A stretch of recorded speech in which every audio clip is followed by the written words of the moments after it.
Bonjour, alors aujourd'hui on va commencer le développement d'une API REST concernant les opérations CRUD avec la base de données.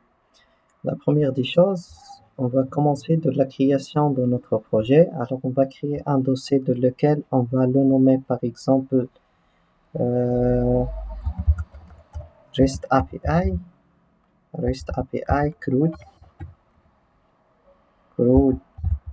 Operation, de lequel la première des choses, il faut commencer à créer ce qu'on appelle un fichier de connexion avec la base de données en utilisant l'extension PDO. Donc on va choisir de nommer notre fichier con.php, de lequel on va utiliser donc cette fois-ci la programmation procédurale avec l'extension de connexion avec la base de données, comme j'ai déjà signalé, c'est PDO. Donc on va choisir ici server, donc généralement host de point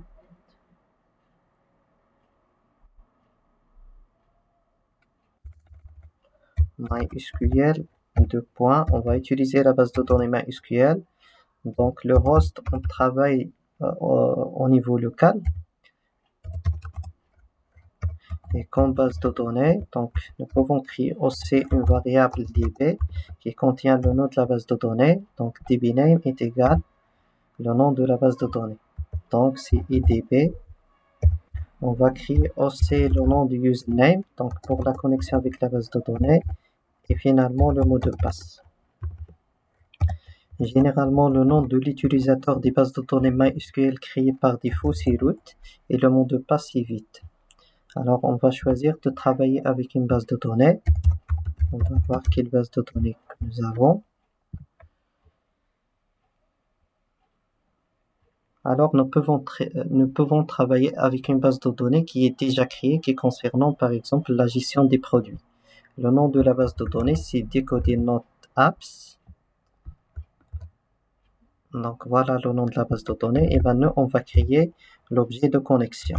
Icon est égal require est égal plutôt new PDO. Nous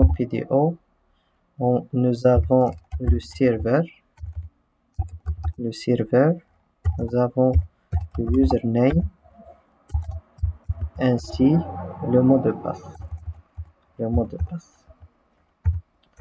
On va checker donc sur nous pouvons travailler avec la gestion des exceptions try catch.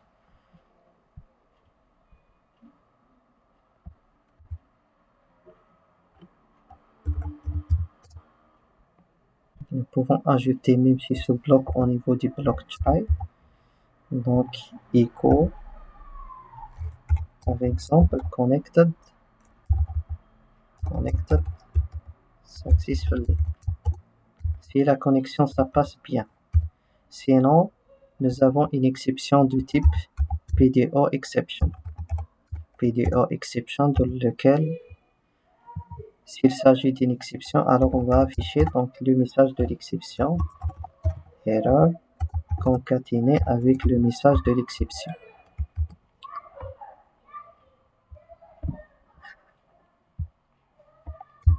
On va tester notre projet. Ça concerne le développement des API REST. Elle fait partie d'une partie ou bien d'un type particulier des web services. Nous avons déjà REST CRUD et nous avons créé un dossier REST API CRUD Ops. Comme nom du fichier, comme vous avez, la connexion, ça passe très bien. Alors, on va commenter ces messages-là. Donc, de même, il est recommandé aussi de faire un commentaire pour le cas des exceptions afin que l'utilisateur n'a pas pu lire donc les exceptions avec la base de données. Une fois le fichier de connexion est établi, alors cette fois-ci, on passe à la création de notre API REST.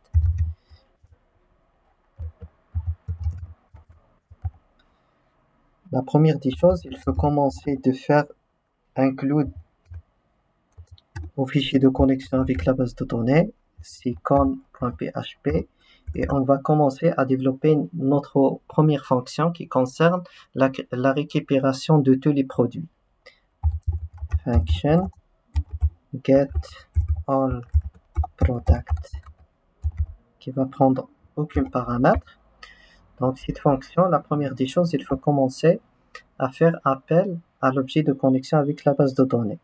Si on utilise directement l'objet con, alors il va nous afficher une erreur. Du coup, il faut utiliser comme étant une variable globale.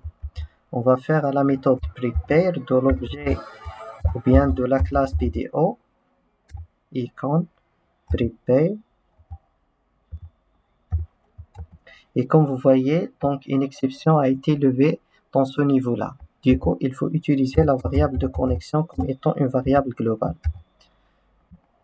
Alors, on va utiliser la requête qui nous permet de récupérer tous les utilisateurs à partir de la base de données. Select étoile from produit. Execute. Et par la suite, on va récupérer la liste des résultats.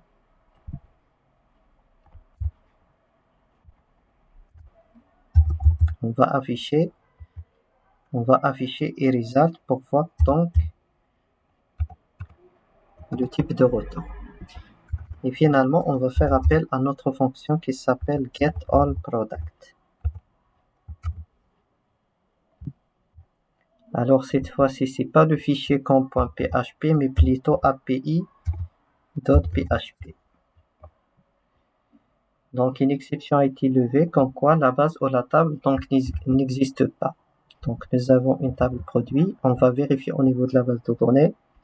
Donc produit sans S. Alors on va corriger. On va essayer de checker à nouveau. Voilà, comme vous voyez, le type de résultat, c'est un tableau qui est associatif, aussi il est indexé. Donc, pour plus de clarté, je vais ajouter quelques tags en HTML, donc, afin de bien visualiser le résultat retourné.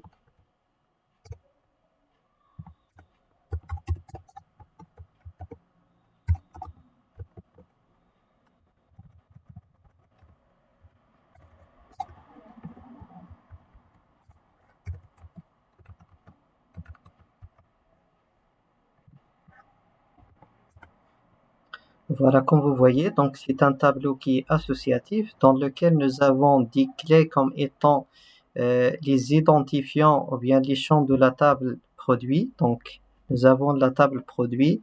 Elle contient principalement ID, name, description et bien d'autres attributs, comme vous voyez.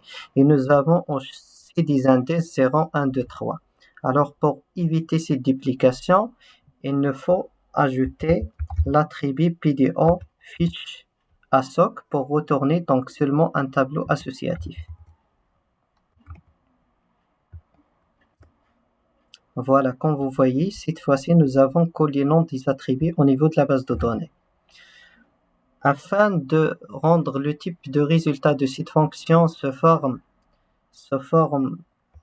d'une API REST, on va utiliser la fonction JSON encode. D'accord? On va utiliser la fonction echo. On va faire la fonction JSON encode et result.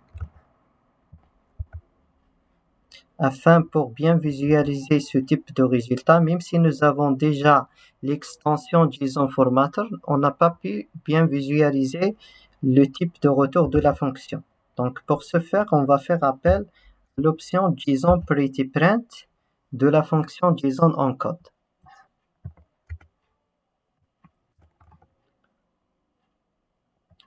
On va ajouter comme type de retour de l'entête HTTP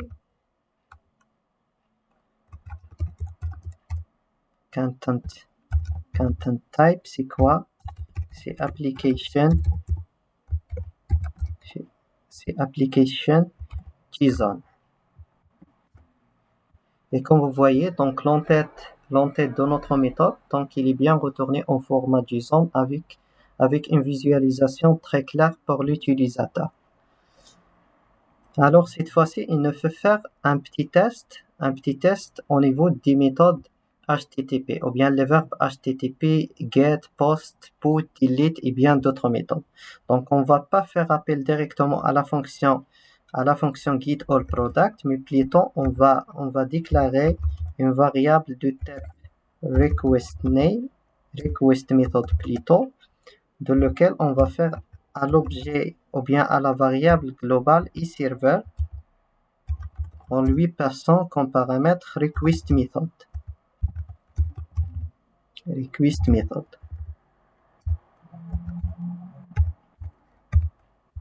Et on va afficher quelle méthode qui est retournée, qui est utilisée.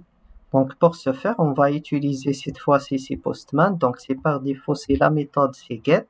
Donc pour puisse tester les autres méthodes, on va utiliser Postman.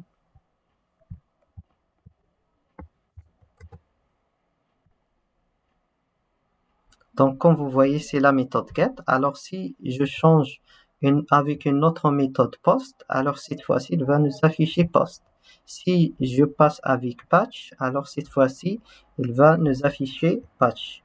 Donc du coup, on va ajouter un petit traitement donc sur le type de la méthode. Nous pouvons utiliser par exemple switch et request method.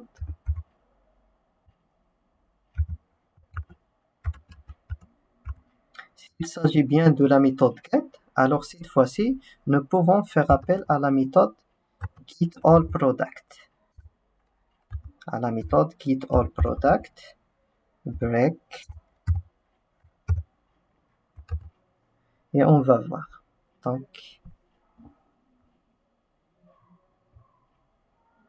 Donc rien ne s'est passé au niveau. On va commenter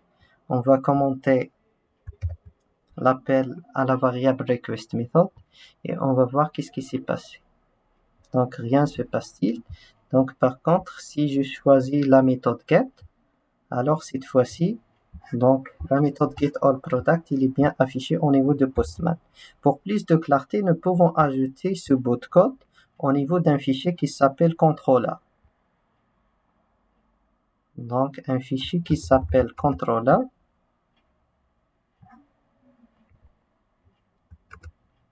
On va créer un nouveau fichier qui s'appelle controller.php.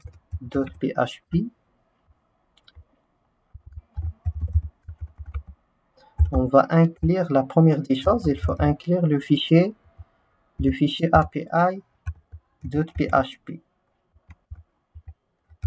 Donc une fois le fichier API.php il est inclus, alors cette fois-ci nous pouvons faire appel à la méthode getAllProduct qui est définie dans API.php. Alors cette fois-ci je ne vais pas utiliser API.php, mais plutôt je vais faire appel au controller.php. Et comme vous voyez, puisque la méthode par défaut c'est get, alors c'est bien. Alors on va y aller vers Postman.